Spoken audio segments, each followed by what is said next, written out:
জয় শ্রীরাম, জয় শ্রীরাম, জয় শ্রী সীতারাম, জয় ভক্ত হনুমান।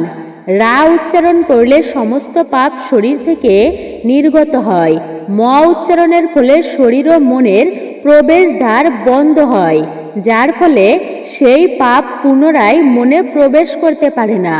পাথরে রাম নাম লিখে তা যদি সমুদ্রে ফেললে যেমন পাথর ডুবে যায় না, তেমনি ব্যক্তিও সহজে এই ভবসাগর পার করে নিতে পারে। কথিত আছে যে এই কলিযুগে শুধুমাত্র রাম নামই ব্যক্তির সমস্ত মনস্কামনা মনোবাসনা পূর্ণ করতে পারে তিনি।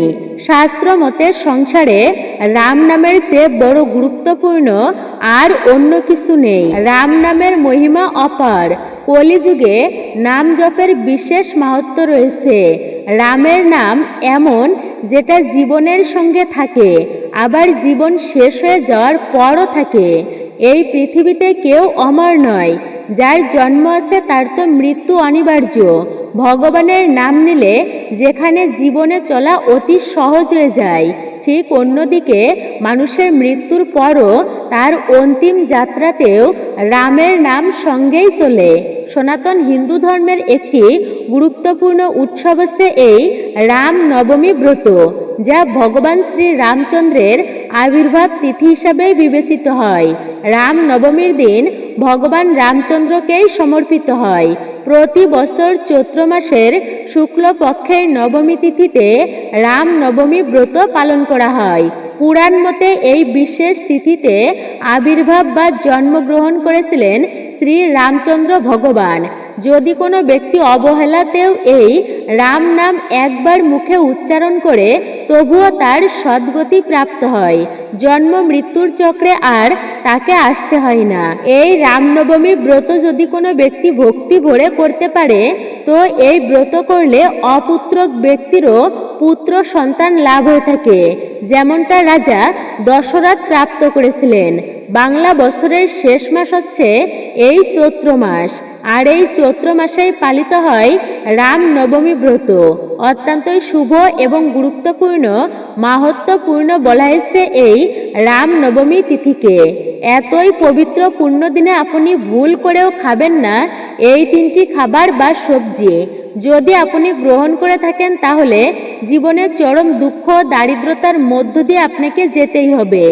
এই পূর্ণ পবিত্র দিনে অবশ্যই আপনারা ভিডিওটি সম্পূর্ণই শ্রবণ করবেন। আর এরই পাশাপাশি থাকছে এই রাম নবমীর ব্রত কথা, ব্রত মাহাত্ম্য। এই রাম নবমীর দিনে কি কি খাবার গ্রহণ করবেন আর কি কি খাবার একদমই ভুলেও খাবেন না, আপনি মুখেও তুলবেন না, কোন কার্য করা শুভ আর কোন কাজগুলি করা অশুভ, আপনি রামনবমী ব্রত পালন করে কোন সময়ে শ্রীরামের পুষ্পাঞ্জলি দিবেন এবং কোন সময়ে শ্রীরামের অভিষেক করতে হবে, আর শাস্ত্রীয় মতে কতক্ষণ পর্যন্ত এই ব্রতটি পালন করতে হবে, কি কাজ করলে জীবনে অত্যন্তই সৌভাগ্যের অধিকারী হবেন, অখণ্ড সৌভাগ্য প্রাপ্ত করতে পারবেন। অত্যন্তই গুরুত্বপূর্ণ হতে চলেছে আমাদের আজকের ভিডিওটি রায়কিশোরী দীপা এই চ্যানেলে।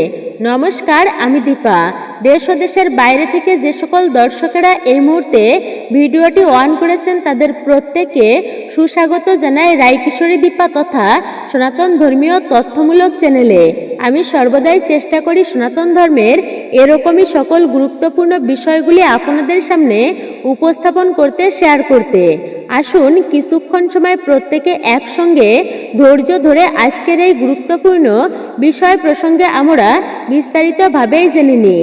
ভিডিওটি শুরু থেকে শেষ পর্যন্ত ভক্তি ও মনোযোগ সহকারে অবশ্যই আপনারা শ্রবণ করবেন। শ্রবণ করে যদি ভালো লেগে থাকে ভিডিওতে অবশ্যই একটি লাইক করবেন এবং কমেন্টে ভক্তি ভরে জয় শ্রীরাম অথবা আপনার গুরুদেবের নামটি একটি বারের জন্য হলেও লিখে জানাতে ভুলবেন না। অবশ্যই আপনারা লিখে জানাবেন আপনার ইষ্ট বা আরাধ্য দেবতার নামটি। আপনি যদি আমাদের চ্যানেলে এই প্রথমবার ভিডিও দেখে থাকেন, বিনীত অনুরোধ করব অবশ্যই চ্যানেলটি সাবস্ক্রাইব করবেন, পাশে থাকার নোটিফিকেশন বেল আইকনটি অল করে দিবেন।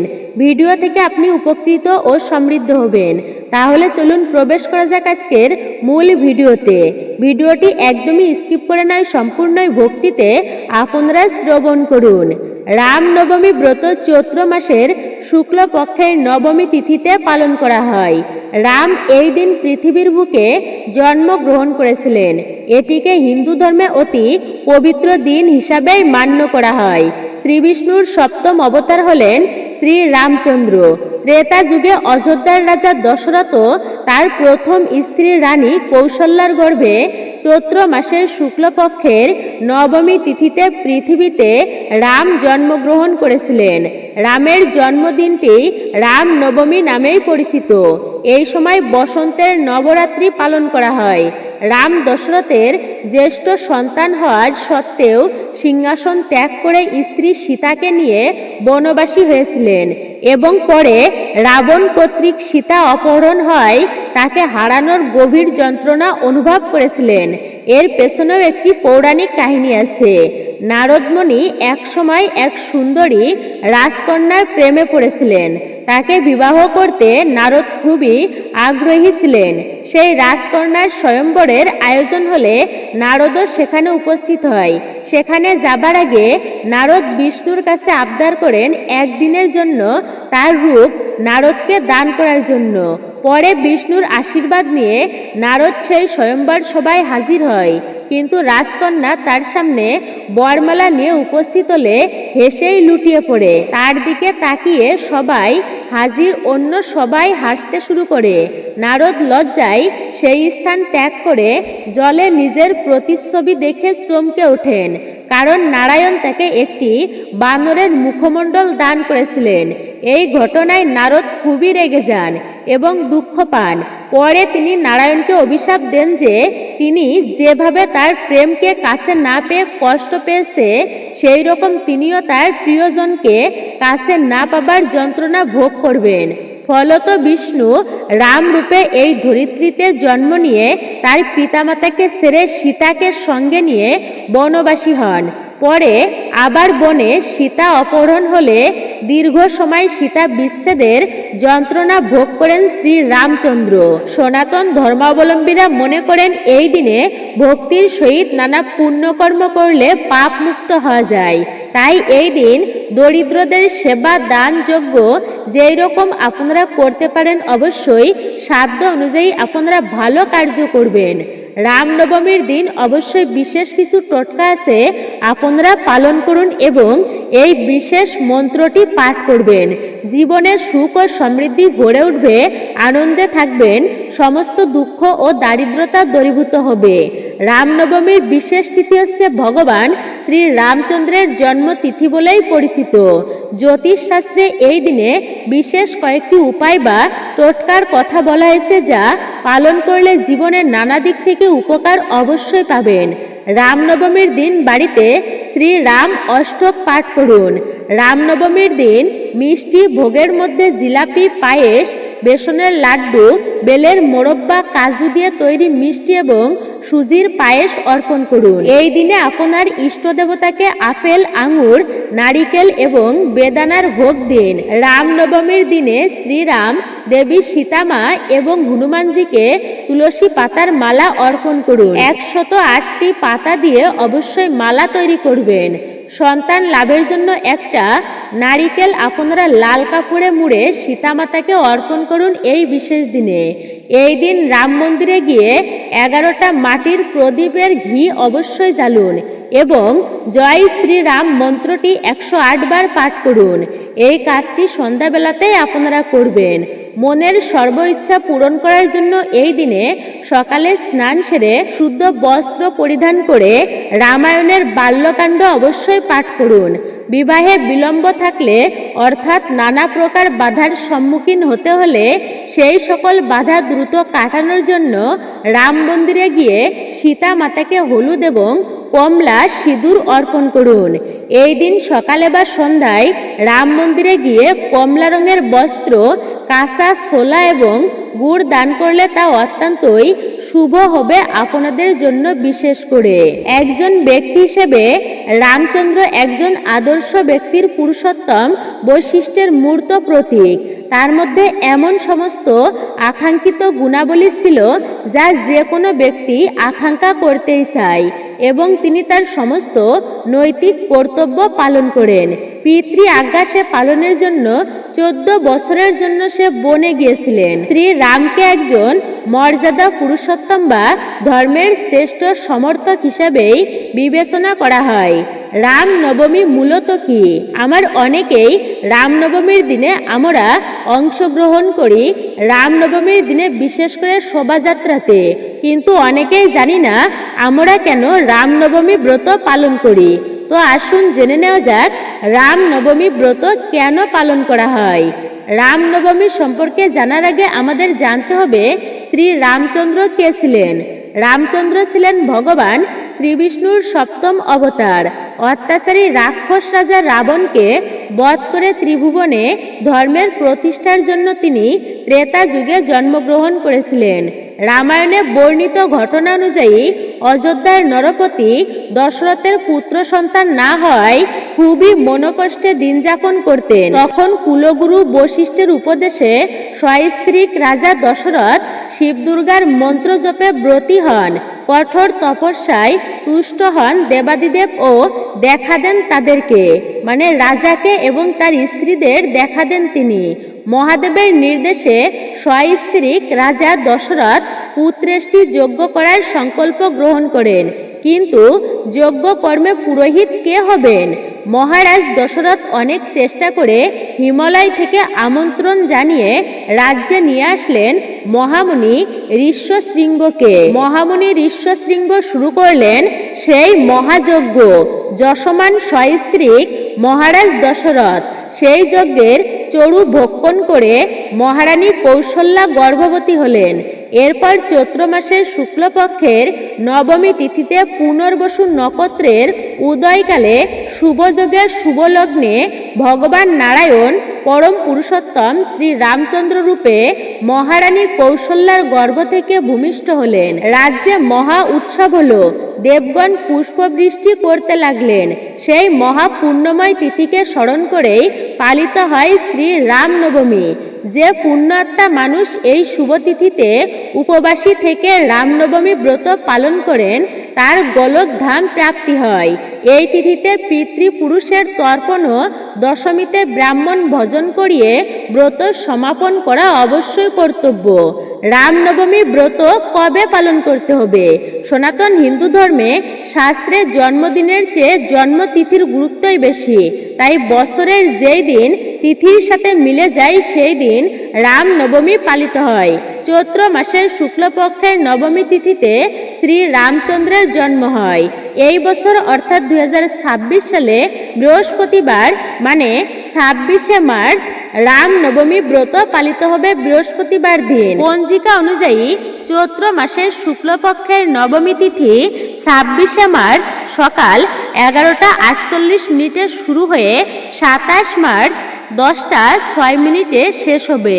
পূজা বা মূল শুভ মুহূর্ত হল 26 মার্চ সকাল 11:13 থেকে শুরু করে দুপুর 1:41 পর্যন্ত।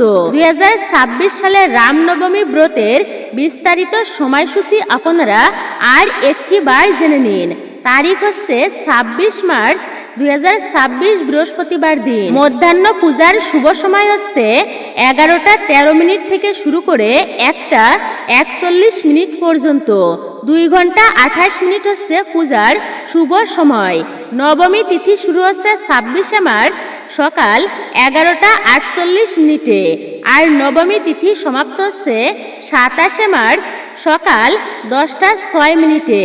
যেহেতু নবমী তিথি 2 দিন ধরে থাকছে তাই অনেকেই 27 মার্চেও পূজা পালন করতে পারেন, কিন্তু শাস্ত্রমতে মধ্যাহ্নের সময় অনুযায়ী প্রাধান্য দেয়া হয়েছে। 26শে মার্চকেই প্রাধান্য দেওয়া হয়েছে। সেই সময় অনুযায়ী 26শে মার্চকেই প্রাধান্য দেওয়া হয়েছে। মধ্যাহ্নের সময়ে আপনারা অবশ্যই রামচন্দ্রের অভিষেক করাবেন 26শে মার্চ বৃহস্পতিবার দিন। অনেকে আবার 27 মার্চেও পালন করতে পারেন এই ব্রত, যেহেতু নবমী তিথি থাকছে। রামনবমীর দিনে ভক্তেরা বিশেষভাবে মধ্যাহ্নের সময়ে ভগবান শ্রী রামের পূজা অর্চনা করেন। পূজার পদ্ধতি হলো সকালে অর্থাৎ ব্রহ্ম মুহূর্তে উঠে স্নান করে পরিষ্কার পোশাক পরিধান করুন। এরপর তামার লোটায় জল, অক্ষত ও সিঁদুর দিয়ে সূর্যদেবকে অর্ঘ্য দিন। বাড়ির পূজার স্থানে একটি চৌকি রেখে তার উপর হলুদ কাপড় বিছিয়ে দিন। তারপর ভগবান রাম, মা সীতা, লক্ষ্মণ ও হনুমানজির মূর্তি বা ছবি স্থাপন করুন। ভগবানকে আহ্বান করে গঙ্গা জল দিয়ে স্নান করিয়ে চন্দন, হলুদ ফুল, বস্ত্র ও অলংকার অবশ্যই অর্পণ করবেন। ভগবানকে আহ্বান করে গঙ্গা জল দিয়ে স্নান করিয়ে চন্দন, হলুদ ফুল, বস্ত্র ও অলংকার অর্পণ করুন। এরপর ক্ষীর, কেশর ভাত, পঞ্জিরি ও মিষ্টান্ন ভোগ হিসাবে নিবেদন করুন। ভোগে অবশ্যই তুলসী পাতা অন্তর্ভুক্ত করুন। পূজার সময় রাম নাম জপ করুন এবং সম্ভব হলে রামচরিত মানস, রামায়ণ ও রাম রক্ষা স্তোত্র পাঠ করুন। পূজার শেষে প্রদীপ, ধূপ ও কর্পূর দিয়ে আরতি অবশ্যই করুন। রামনবমীর দিনে ভগবান রামের বালক রূপের পূজা করা অত্যন্তই শুভ বলে মনে করা হয়। অনেক স্থানে রামলালাকে দোল্লায় দোলানো হয় এই দিনে এবং মন্দিরে সুন্দর ঝাঁকি বের করা হয়। এছাড়া এই দিনে বাড়ির প্রধান দরজায় আপনারা বিশেষ করে একটি ঘিয়ের প্রদীপ অর্পণ করবেন, তা অত্যন্তই শুভ হবে আপনাদের জন্য। এছাড়াও এই দিনে বাড়ির প্রধান দরজায় ধর্মধ্বজা উত্তোলন করা অত্যন্তই শুভ বলে মনে করা হয়। ভগবান শ্রী রামের ভক্তি জীবনে মর্যাদা, শৃঙ্খল এবং কর্তব্য পরায়ণতা, নিষ্ঠার কর্তব্য পরায়ণতা প্রতিষ্ঠা করার এক বিশেষ পথ। ভগবান শ্রী রামের ভক্তি জীবনে মর্যাদা, শৃঙ্খলা এবং কর্তব্য পরায়ণা প্রতিষ্ঠা করার এক বিশেষ পথ। ভগবান রামের কাছে ভক্তের প্রেমই সবচেয়ে প্রিয়। যে ব্যক্তি সত্যিকারের প্রেম ও ভক্তি দিয়ে তাকে স্মরণ করেন, তিনি তার সমস্ত মনস্কামনা পূরণ করেন। রাম নবমীর এই পবিত্র দিনে পবিত্র উৎসব আমাদের জীবনে শিক্ষা দেয় ধর্ম, সত্য ও মর্যাদা অনুসরণ করারই সঠিক পথ। ভগবান শ্রী রামের জীবন মানবতার জন্য একটি আদর্শ, যা আমাদের কর্তব্য, ত্যাগ, প্রেম এবং ন্যায়ের পথ দেখায়। যিনি সমগ্র জগৎকে আনন্দ দেন, তিনি যুদ্ধক্ষেত্রে অত্যন্ত ধীর ও বীর, যার চোখ পদ্মের মতো সুন্দর, যিনি রঘুবংশের নাথ এবং করুণার সাগর, যার চোখ পদ্মের মতো সুন্দর, যিনি রঘুবংশের নাথ এবং করুণার সাগর, সেই শ্রী রামচন্দ্রের শরণ গ্রহণ করি আমরা। আর এই বিশেষ দিনে অবশ্যই ভক্তি সহকারে আমাদের ব্রত পালন করা উচিত। আর এই বিশেষ দিনে অবশ্যই আমাদেরকে ভক্তি ও শ্রদ্ধা সহকারে এই দিনটি পালন করা অত্যন্তই শুভ। আর এই বিশেষ দিনে অবশ্যই আমাদের ভক্তি সহকারে ব্রত পালন করতে হয়। রামনবমী ব্রত অত্যন্তই গুরুত্বপূর্ণ ও মাহাত্ম্যপূর্ণ একটি বিশেষ দিন বলা হয়েছে এই দিনকে। রাম শব্দের অর্থ অনেক মহান। রাম শব্দের উচ্চারণে শান্তি পাওয়া যায়। দস্যু রত্নাকর নারদ মুনির উপদেশে রাম নাম জপ শুরু করে সে এতই পাপী ছিল যে সে রাম নাম উচ্চারণ করতেই পারত না। তিনি না উচ্চারণ করতে পেরে মরা উচ্চারণ করত। পরবর্তীতে সে ঋষি বাল্মীকি নামে পরিচিত হন। তিনি রামায়ণ রচনা করেন। সনাতন হিন্দু ধর্ম অনুসারে ভগবান শ্রীরাম এই দিনে জন্মগ্রহণ করেছিলেন, তাই এই দিনটি বিশেষ দিন।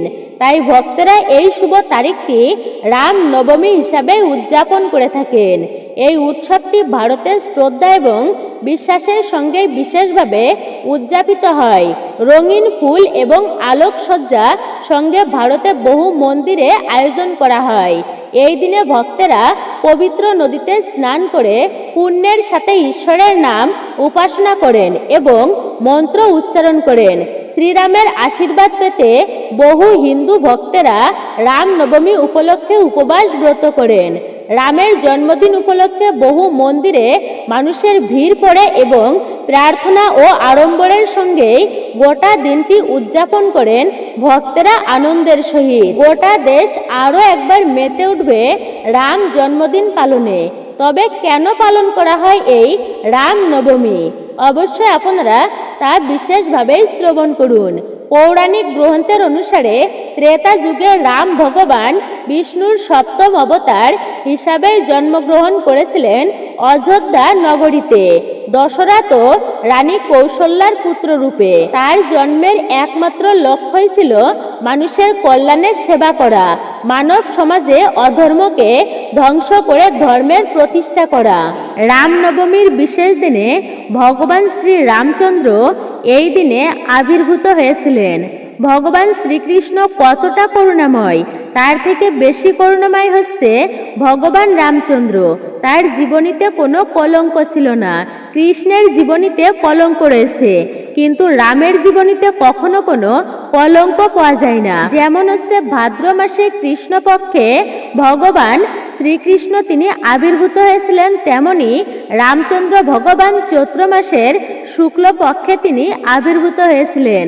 তাই এই দিনটি বিশেষ করে পালন করা হয় এবং বলা হয়েছে অগস্ত্য সংহিতায় যে এই কয়েকদিন আগে সূর্যগ্রহণ যেমন গেল, তো সূর্যগ্রহণে মানে অমাবস্যার দিনে সূর্যগ্রহণ ছিল।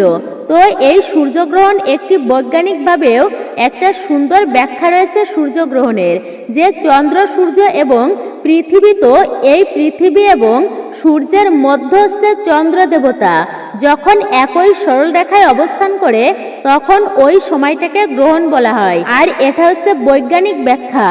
এই জন্য ওই সময় সূর্যগ্রহণ গোলাকৃতি রিংয়ের মতোই দেখায়, যাকে বলা হয় রিং অফ ফায়ার ইংরেজিতে। এবং এই সময়ে আংশিকভাবে সূর্যকে দেখা যায়। মূলত চন্দ্রগ্রহণ মানে চন্দ্রগ্রহণ হচ্ছে সূর্যের বিপরীত, অর্থাৎ সূর্যগ্রহণের বিপরীত। ধর্মীয় মতে জ্যোতিষশাস্ত্রে বলা হয়েছে বিশেষ করে এই সূর্যগ্রহণের সময় রাহু সূর্যকে গ্রাস করে এবং এই সময় আরেকটা মহাযুগের সৃষ্টি হয়। এই সময়ে যদিও কিছু শুভ কাজ ভুলে করতে নেই, যেমন খাবার খাওয়া দাওয়া উচিত নয়, গর্ভবতী মায়েদের মানে বাইরে যাওয়া তাদের উচিত নয়, এই রকম কিছু নিয়মকানুন পালন করতে হয় যে কোনো গ্রহণের ক্ষেত্রেই, সূর্যগ্রহণ হোক বা চন্দ্রগ্রহণ হোক।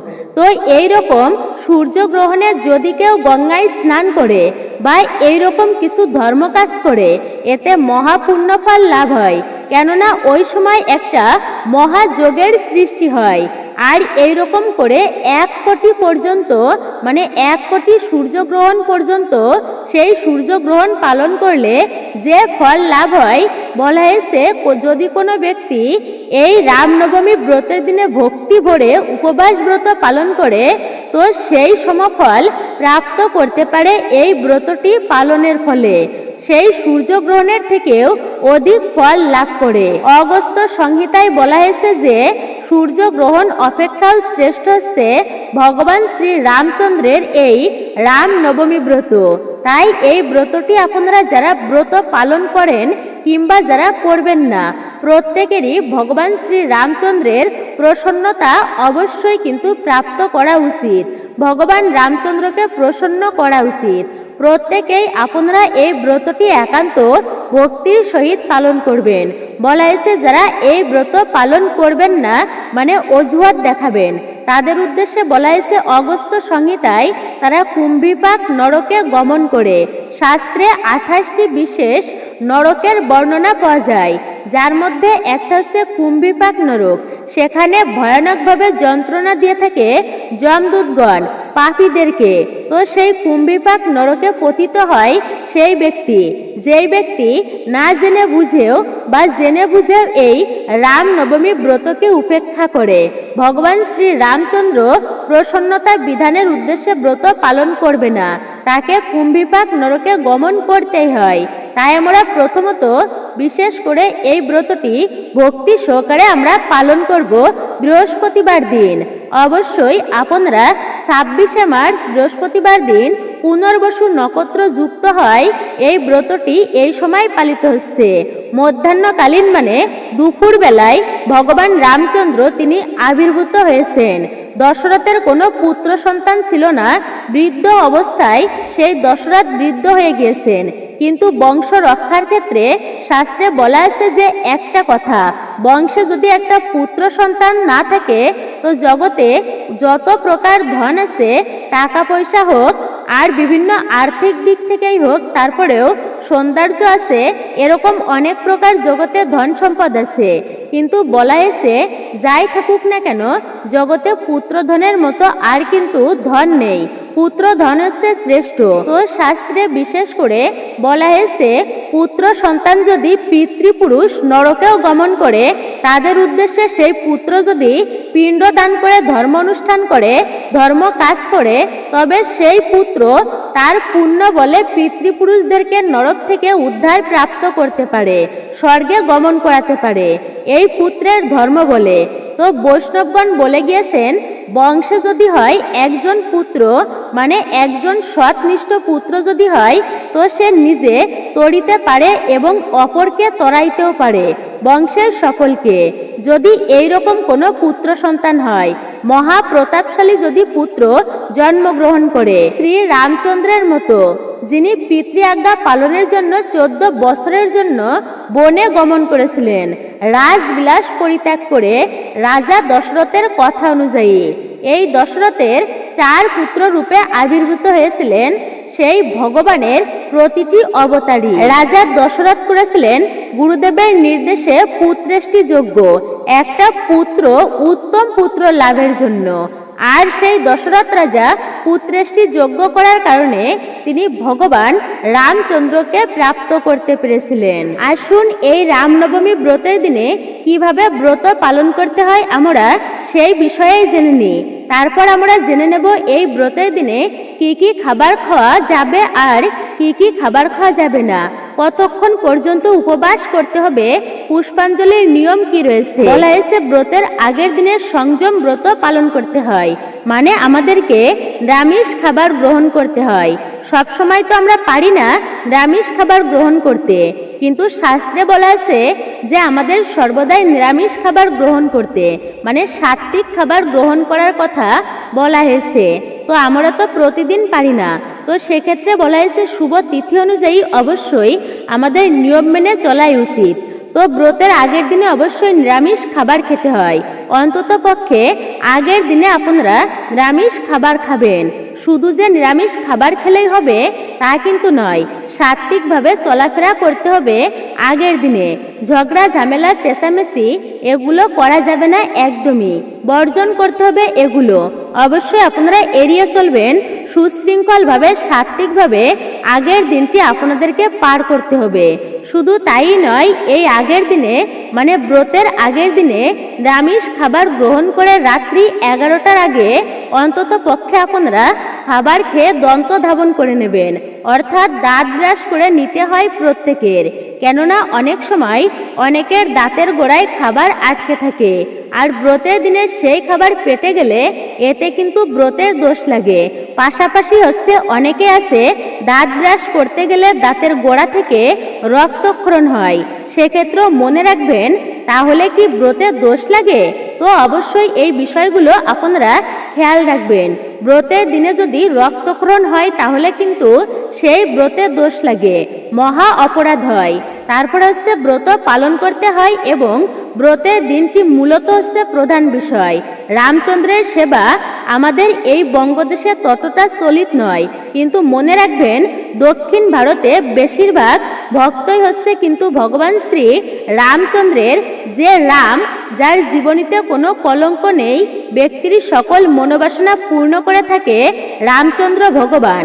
যে ব্যক্তি মর্যাদা পুরুষোত্তম ভগবানের অনেক 6 প্রকার অবতারের কথা বলা হয়েছে শাস্ত্রে, যার মধ্যে ভগবান এই রামচন্দ্র নিজের জীবনের মর্যাদা কোনোদিন উল্লঙ্ঘন করেননি। কত সুন্দর শিক্ষা তার জীবনী থেকে এই রামচন্দ্র ভগবান আমাদের। যদি কোনো সন্তান তার পিতা বলে 14 বছরের জন্য নয়, বরং বহুদিনের জন্য বনবাস থাকতে হবে বা 14 বছরের জন্য বনে যেতে হবে, তাহলে কিন্তু আজকালের সন্তান কখনো পিতামাতার কথা তো শোনেই না, তাহলে 14 বছর কিভাবে পালন করবে। কিন্তু এই রামচন্দ্র ভগবান পালন করেছিলেন পিতৃ আজ্ঞা, অর্থাৎ পিতৃসত্ব পালন করেছিলেন তিনি। পিতৃসত্ব পালনের জন্য একদিন রাজা দশরথ তিনি সিংহাসনে বসে আছেন, তিনি আয়না দর্শন করছিলেন, মানে আয়না দেখছিল। এমতো অবস্থায় সে খেয়াল করলো তার কানের পাশ দিয়ে দুটি চুল পেকে গিয়েছে। মনে মনে চিন্তা করলেন বৃদ্ধকাল।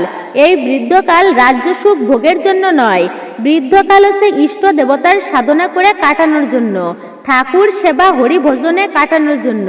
তাই দশরথ রাজা এই চিন্তা করে মনে মনে তিনি ভাবলেন, আমার রাম অর্থাৎ আমার জ্যেষ্ঠ পুত্র রাম, তো তাকে তিনি রাজ্যের রাজা করবেন, তাকে সিংহাসনে বসাবেন। তিনি রামচন্দ্র ভগবানকেই বেশি ভালোবাসতেন। মনে মনে এটা চিন্তা করলেন এবং রামকে তা জানিয়ে দিল। রাজ্যে ঢেরা পেটানো হলো, ঘোষণা করা হলো যে রাম রাজা হবে আগামীকাল, রাজ্য অভিষেক করা হবে শ্রী রামচন্দ্রের।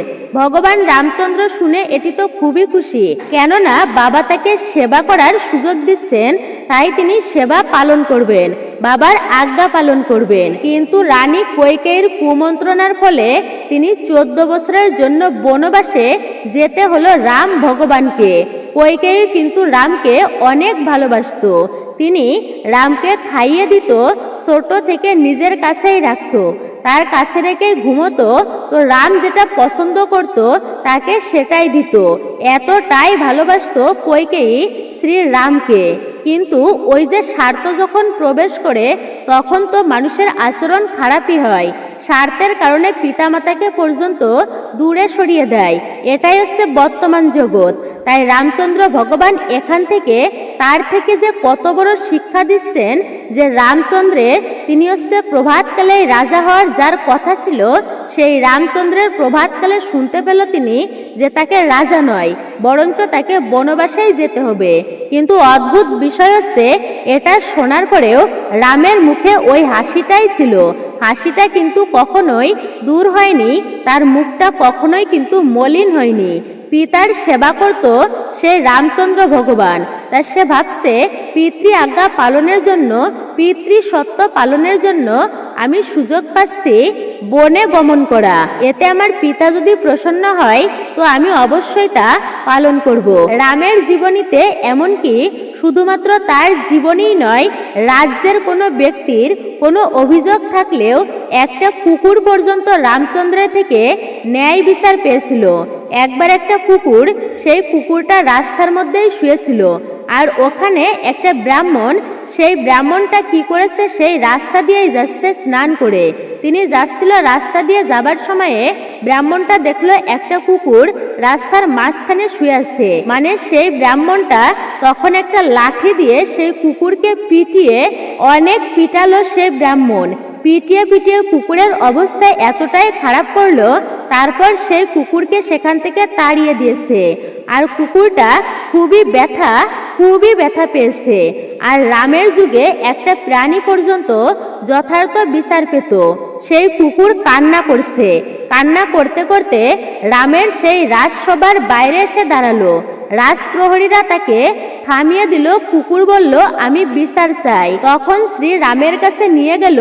প্রভু রামের কাছে অভিযোগ করলো সেই কুকুর, প্রভু আমি শুনেছিলাম বিনা কারণে একটা ব্রাহ্মণ আমাকে লাঠি দিয়ে পিটিয়েছে, আমার খুবই ব্যথা লেগেছে। তো আমি শুনেছিলাম যে রামের রাজ্যে ন্যায়ের বিচার হয়, তো আমি এর বিচার চাই। রামচন্দ্র ভগবান বলল, তুমি কি এর বিচার চাও বলো।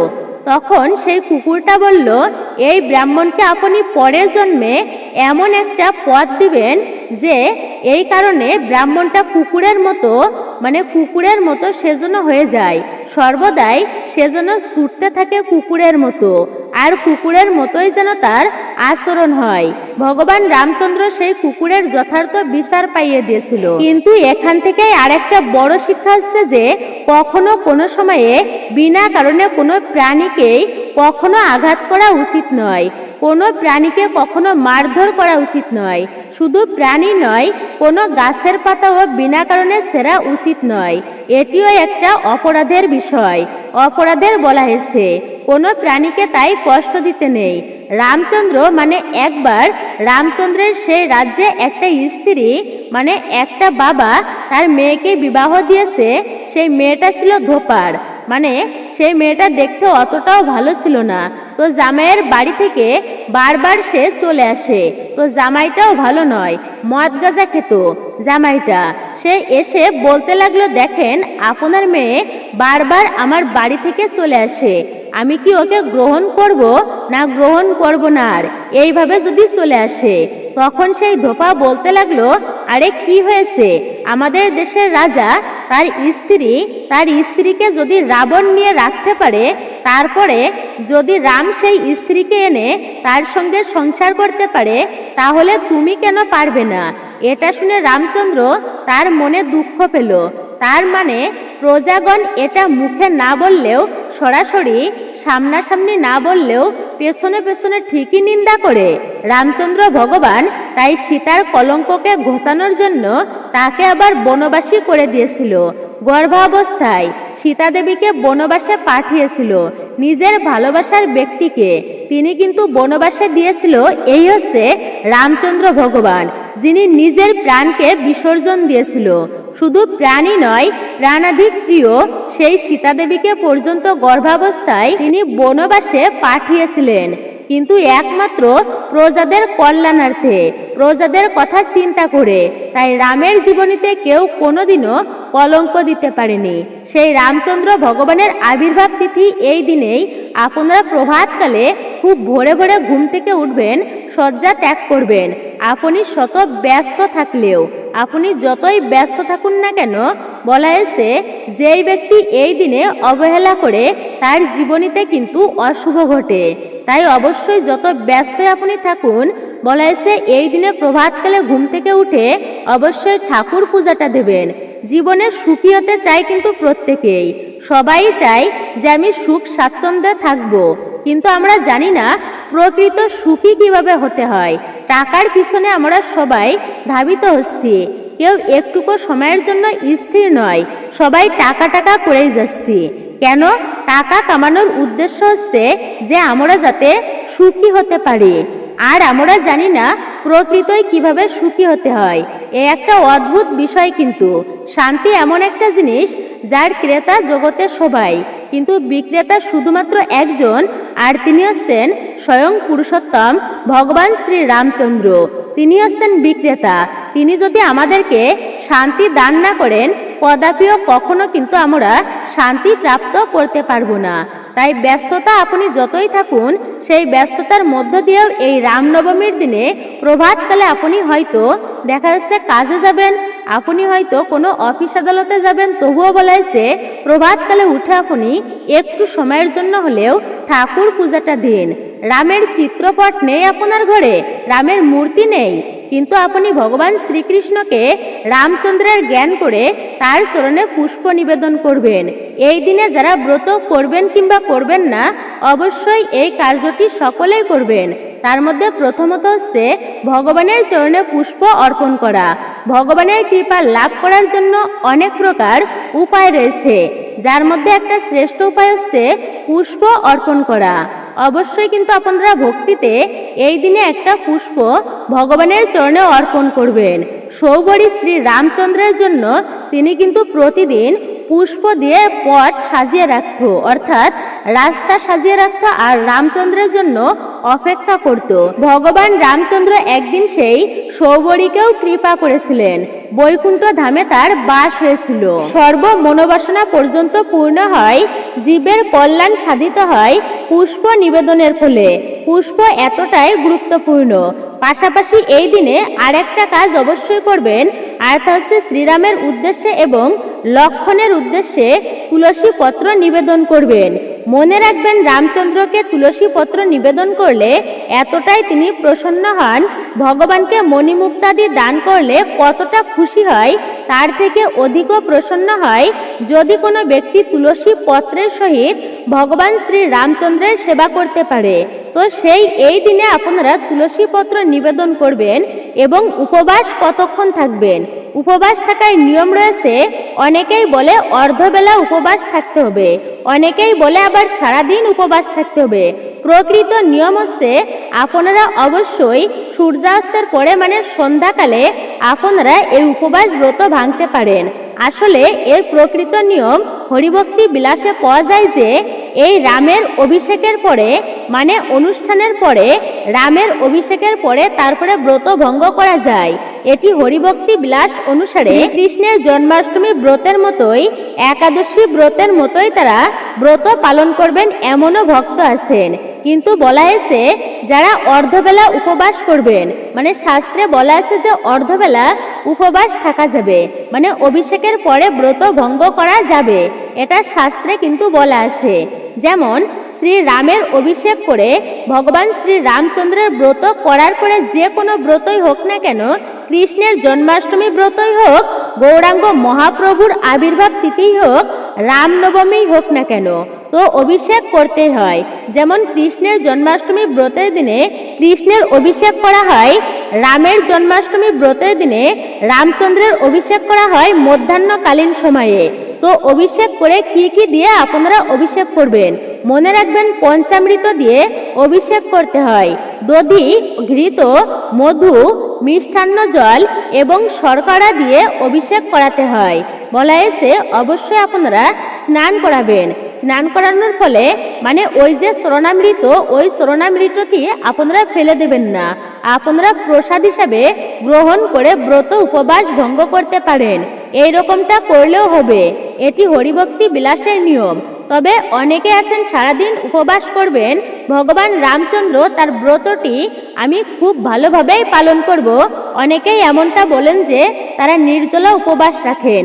ভালোভাবে বলতে আমি বলছি সারাদিন করব, তবে সেটিও করতে পারেন আপনি সারাদিন ব্রত করে পরের দিনে 9টার আগে আপনি সকালবেলায় একাদশী ব্রতের মতোই ভগবান শ্রী রামের কাছে অবশ্যই প্রার্থনা করে ভগবানের প্রসাদ দিয়ে পালন কার্য সুসম্পূর্ণ করবেন।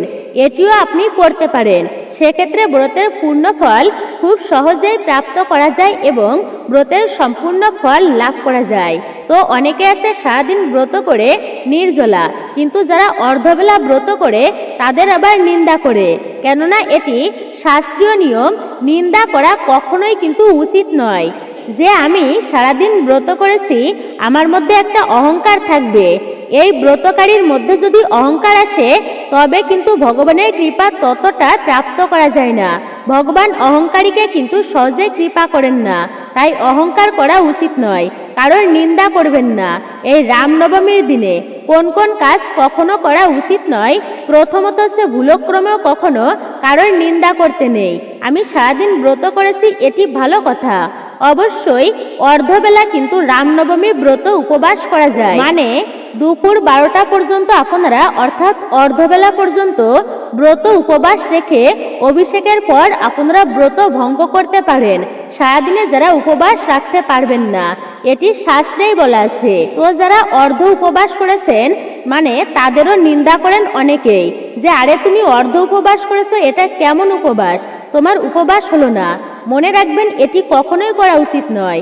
শাস্ত্রে বলাই আছে যে অর্ধেক বেলা পর্যন্ত এই রামনবমী ব্রতের উপবাস করা যাবে।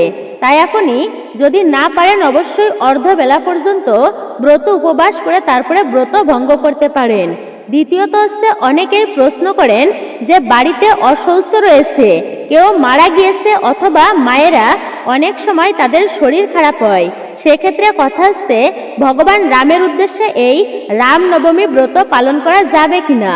মনে রাখবেন শৌচ কি অশৌচ, কেউ মারা গিয়েছে, যে কোনো অবস্থাতেই হোক না কেন ভগবান শ্রী রামের উদ্দেশ্যে এই রামনবমী ব্রত একান্ত ভক্তির সহিত পালন করা যাবে। যারা এই ব্রত পালন করবে, অগস্ত্য সংহিতায় কথাই বলা হয়েছে তারা জন্ম মৃত্যুর অর্থাৎ এই সংসার অতিক্রম করে তারা মুক্তির পথ লাভ করতে পারবে, ভগবান শ্রী রামচন্দ্রকে প্রাপ্ত করতে পারবে। এই হচ্ছে রামনবমীর বিশেষ ব্রত কথা। আসুন এইবার আপনারা প্রত্যেকেই ভক্তি সহকারে আপনারা শ্রবণ করুন এই রামনবমী ব্রতের দিনে বা রাতে আপনারা ভুল করেও খাবেন না এই তিথি চলাকালীন বিশেষ কোন খাবারগুলি। রামনবমীর দিন নিষিদ্ধ সবজিগুলির মধ্যে প্রথমেই যেটির কথা আমি বলবো আর তা হচ্ছে উচ্ছে। এই দিন বাড়িতে কখনোই উচ্ছে বা করলা আপনারা নিম পাতা রান্না করবেন না, বিশেষ করে নিম পাতার কোনো খাবার অর্থাৎ তেতো জাতীয় কোনো খাবার এই দিনে ভুলেও মুখে তুলবেন না। পরিবারের কোনো সদস্য রামনবমীর দিনে উচ্ছে বা কোনো তেতো জাতীয় জিনিস খাবেন না। হিন্দু শাস্ত্র মতে কারোর জন্মতিথিতে তেতো এবং পোড়া জিনিস খাওয়া খুবই অশুভ বলেই মনে করা হয়। রামনবমী হলেও পরম পুরুষোত্তম ভগবান শ্রীরামের শুভ জন্মতিথি। এই দিন তেতো বা পোড়া জাতীয় খাবার খেলে বাড়িতে রোগ ব্যাধি লেগেই থাকবে। রোগের পিছনে খরচ করতে করতে আপনি সর্বশান্ত হয়ে যাবেন। সুতরাং রামনবমীর দিন কোনোভাবেই উচ্ছে বা করলা বা নিম পাতার তৈরি কোনো খাবার আপনারা ভুলেও কিন্তু মুখে তুলবেন না। এছাড়াও এই দিন আমিষ জাতীয় খাবার, মাছ, মাংস, ডিম, পেঁয়াজ, রসুন, মুসুর ডাল ইত্যাদি তামসিক খাবার অর্থাৎ এই সমস্ত তামসিক আহার আপনারা এড়িয়ে চলুন। দ্বিতীয় নিষিদ্ধ খাবারটি হচ্ছে লাউ অর্থাৎ লাউ শাক। আপনারা রামনবমী ব্রতের দিনে বিশেষ করে লাউ বা লাউ শাক এবং লাউয়ের তরকারি আপনারা ভুল করেও কিন্তু খাবেন না। ডাল বা অন্য কোনো খাবার আপনারা এই দিনে বিশেষ করে পঞ্চ রবিশস্য জাতীয় খাবার একদমই এড়িয়ে চলবেন। লাউ ঘন্ট, লাউয়ের শাক, চচ্চড়ি, লাউ আপনারা কোনো কিছুতেই খাবেন না, বলা হয়েছে এটি এড়িয়ে চলুন। এছাড়াও কোনো প্রকার নেশা জাতীয় দ্রব্য আপনারা এই দিন গ্রহণ করবেন না। বাড়িতে কারোর বিয়ে হতে দেরি হলে বা বিয়ে দেওয়ার ক্ষেত্রে নানান প্রকার যদি বাধার সম্মুখীন হয়, সেই সকল বাধা দ্রুত কাটানোর জন্য এবং ভালো সম্বন্ধ দেখে বিবাহ দেওয়ার জন্য এই দিন রাম মন্দিরে গিয়ে সীতা মাকে হলুদ এবং কমলা রঙের সিঁদুর অর্পণ করুন।